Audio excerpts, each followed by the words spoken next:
In today's video, I'm going over the formula that NBA 2K21 and all 2Ks in the future need to follow in order to make 2K a great franchise again. If that sounds interesting, make sure to stay tuned. Hey, what's up YouTube? It's Story of Sam back at again with a brand new NBA 2K20 video. And if you are brand new to my channel, I upload 2K content just like this every single Wednesday and Saturday.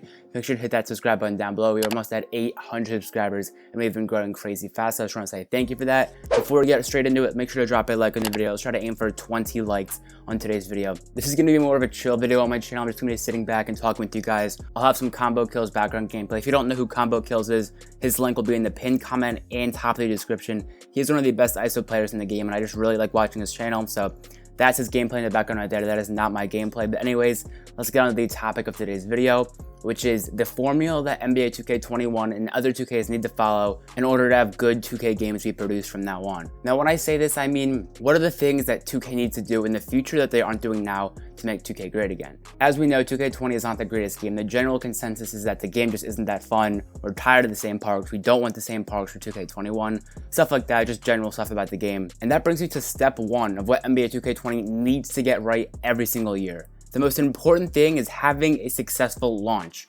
I have never seen a game like NBA 2K20 have a worse launch. 2K20 had one of the worst launches in history. Hashtag fix 2K20 or hashtag fix NBA 2K20, whatever it was literally trending #1 on Twitter. Trending on Twitter is very hard as it is, but it trended #1 on Twitter. And this was like 1 week after 2K20 came out. The game cannot drop broken. Future games like 2K21, the game needs to drop polished. If they need to take 2 more weeks, 3 more weeks to make the game, I'm fine with that. But we cannot have these bugs and glitches as soon as you load into the game. People's rep bars getting frozen. People couldn't even rep up. That's how broken the game was at the launch of NBA 2K20. So that is a very, very important point. The launch must be on point. Because in order to get past the general consensus of 2K20, right now it's over. No matter how the game ends up or how many updates they make, the general consensus of 2K20 will always be that it was a bad game and out of the same neighborhood as 2K19, because that's what the launch was like. The launch of the game determines people's opinion about the game, and it is very hard to change someone's opinion about the game by purely gameplay. So that's why I think 2K21 must have a successful launch with, more importantly, lots of content. 2K20 is lacking content. As you guys know, the same parks and worse, the same exact stage. The park is a little bit different. It doesn't look exactly the same, but the stage is completely the same. That just started off 2K20 terrible from the jump. No one even felt interested in the game. When we load into 2K21, we should not be able to see anything from 2K20. It should be completely different. Ditch the square idea, the stupid neighborhood, get it out. Do stuff like that. Make affiliations if they have to, make 3 separate neighborhoods. Just simple stuff like that. We don't want the same boring square neighborhood, and don't make it so realistic. Realistic isn't that important. Look at 2K15, 2K16. 2K15 was not realistic at all, especially the gameplay. But no one really cared because it was just fun. We want fun 2K games. You don't want it to be super simulation like it is this year. There are no good dribble moves. There really just aren't that good stuff in general. So that is the first thing that 2K21 needs to do, is you need a good launch, a very good launch for 2K21. The game should wow us, and also we need lots and lots of content. As I said, new parks, new stages, just completely different stuff, so it looks nothing like 2K19 and 2K19.5. The next step in creating a successful 2K game is interacting with the community. A lot of people on Twitter, like the developers, Mike Wang, Ronnie, they need to be active in the community, not just like the first couple weeks of the game, because a lot of times people like Mike Wang, Chris Manning, LG2K, all those guys, they're very active in the beginning of the year, and that's good, but we need to keep that up, and the devs need to continue being active on Twitter, Instagram, stuff like that, polling the community on what they want changed during the game. Because once the current 2K drops, almost all the devs and stuff are working on the next 2K game, and what usually happens is 3 months in, we get no new content and we're just left to dry, especially for the park community. So we need the devs to be super active. If you need to, hire more devs. I know they are hiring like a community manager of some sort. They put that out on Twitter, but we just need to have constant communication, because literally patch notes don't drop, stuff like that. It's just ridiculous for $1 billion company to be not doing stuff like this. So that is another very important step on the community being active the entire year, especially the devs on Twitter. As I said, we need to constantly be fixing 2K21. Whatever's gonna go wrong, things are gonna go wrong, but it is about how 2K responds to that and how they manage it. Also, the game needs to be playable. No matter how good 2K21 is, if the game isn't playable, like people on Xbox are literally getting booted during every single wager. If you guys have been watching wagers on like Twitch or YouTube,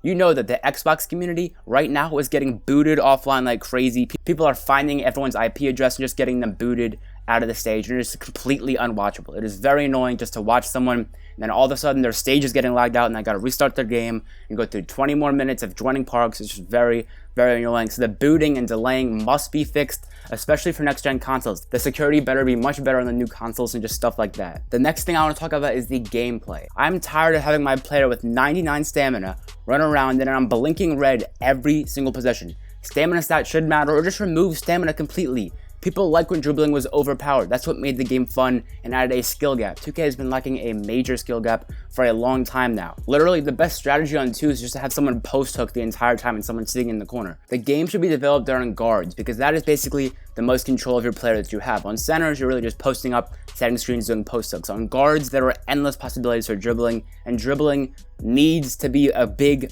factor in future 2K games. In all 2K games that dribbling was very good, the game was good. 15, 16, and even 17, the dribbling was very, very good, and all those games were loved in the community. 2K18, dribbling was garbage. 2K19, dribbling was pretty good, but it wasn't that great, and you ran out of stamina very, very quickly, as I was talking about. In 2K20, dribbling is not good at all. Think about it. Literally every game that dribbling was strong, the community thought the game was very good. And this touches on my point earlier, but the game doesn't have to be realistic. Like the park rep rewards, there's a tiger in 2K16. It doesn't have to be realistic. We're playing a video game. Don't make it to a simulation. Make some crazy cool park rewards. People guessed that it was going to be a helicopter from day one. The legend reward for 2K20, it was a helicopter. It's very, very disappointing rep rewards this year. Obviously the badges, but those are very predictable rewards. I want new rewards, stuff like that. We want to get the excitement around the game. We want color in the parks. No more gray parks. As I said, get rid of the square idea.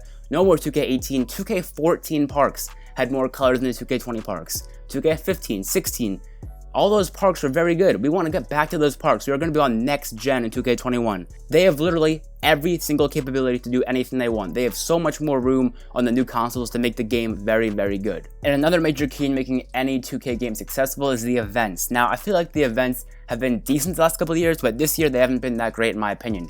As I said, booters, delayers, they win all the good events, the gold rush, all that stuff like that, ruffles. But there are some stupid events in 2K20 that just don't need to be in the game. No one plays the 4v4 event, no one plays the 5v5 event. We don't need a 3v3 half-court event. No one is playing that event ever. And please, remove the big top event. That event is one of the most annoying things to play in the entire world.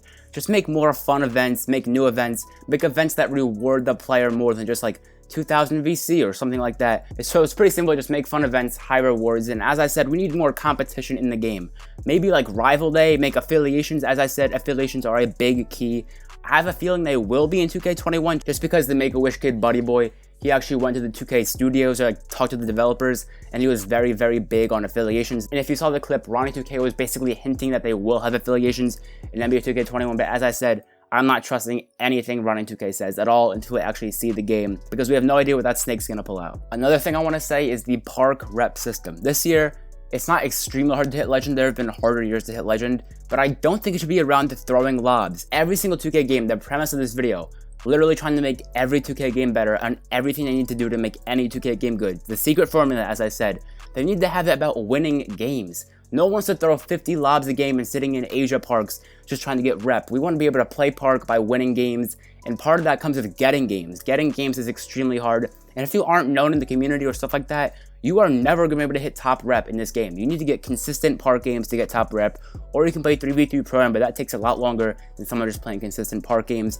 So games should be much easier to get. 2K17, I had no problem getting games. But now, 2K19, 2K20, I cannot get a game at all. I win one game, then I'm sitting on the court for 15 minutes trying to get another game. I know you guys can relate. It is very, very annoying. I gotta keep going back and forth between stage and park trying to find the game. It is very, very frustrating. And I'm gonna end it off with adding more pie charts and more variety to the game.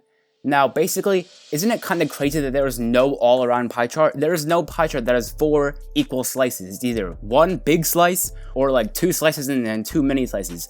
There is no 4-way equal pie chart or even a 3 equal pie chart. It is either main category or split skills, defense and shooting or pure shooting. There's no finishing, shooting, defense, playmaking, stuff like that. An all-around pie chart would be very good for the game. There is no variety in the pie charts. We were lied to last year. People said that you could make custom pie charts last year, and that was a plain lie. I want custom pie charts more physical profiles, just stuff like that, more variety to the game. And it all comes down to that, content. We need lots and lots of content for 2K21. PS5, as I said, they can make 5 neighborhoods if they want. They can make 3 neighborhoods. It's literally all up to them, and they cannot be lazy. They have a chance to make 2K21 the best 2K ever, because it's on the PS5 and the Xbox, whatever it's called, One X, Series X, stuff like that. They have plenty of opportunities, and if they don't make a good game, it's strictly on them. All they gotta do is add hype and make the community pop again around the park. Anyways, guys, I hope you enjoyed today's kind of rant-style video, just kind of venting my thoughts about NBA 2K21 and what I think should be done in the formula that all 2K games should follow. Just building hype, adding lots and lots of content, just making the game enjoyable for all types of players. If you did find this video enjoyable to watch, make sure you hit that subscribe button down below. We're almost at 800 subscribers. It would mean the world if we can get there as soon as possible. And as I said, we were shooting for 20 likes in today's video. And if you could drop a like and help me get to 20 likes, that would be great. And if you want to watch more of my 2K content, I'm going to leave an end screen right when this video finishes. So 2 of my previous 2K videos that came out great, so make sure to stay tuned for those. They're popping up right when this video ends, as I said. Have a great rest of your day. It's been Story of Sam, and I'm out. Peace.